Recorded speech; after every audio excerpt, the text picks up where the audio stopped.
What you reading? Uncle Tom's Cabin. What's that?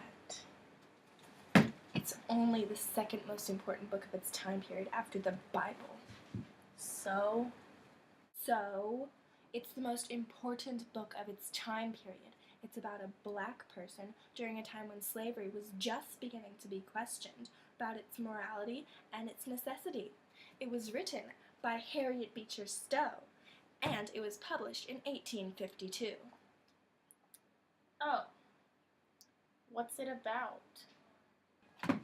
So there's this guy named Arthur Shelby living in Kentucky who is in debt, and he has to sell 2 of his slaves even though he loves them. He tries to sell Uncle Tom and Harry, the son of Eliza. But then Eliza takes Harry and they run away to Canada. Why'd they go to Canada? Because it was the only place they could be free, since the North was no longer safe. Anyway, Tom meets this cute little girl on his way to the slave market named Eva, who becomes his friend. Eva falls into the river and Tom saves her, so her dad, St. Clair, agrees to buy him. Tom becomes close with that family. After a few years, Eva becomes ill. She dies slowly with a vision of heaven. St. Clair decides to set Tom go as a gift to Eva's memory, but he gets stabbed to death before he can act on it. St. Clair's wife sells Tom to Simon Legree in Louisiana. Tom is hated by Legree because he refuses to whip his fellow slaves. Tom gets beaten, and Legree tries to break his Christian faith. He encourages other slaves to escape, including slaves Emmeline and Cassie, and they do successfully. They are reunited with their family, who happens to be Eliza and her son.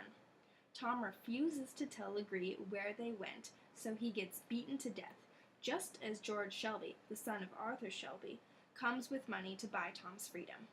The end of the book is the happy family reunited in Canada as they decide to move to Liberia. George Shelby frees all of his slaves and tells everyone to think of Tom and how good he was and Christian he was whenever they look at his cabin. So, that's the end? Yep. Alright.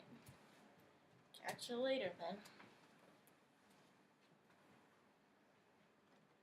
God, I thought she'd never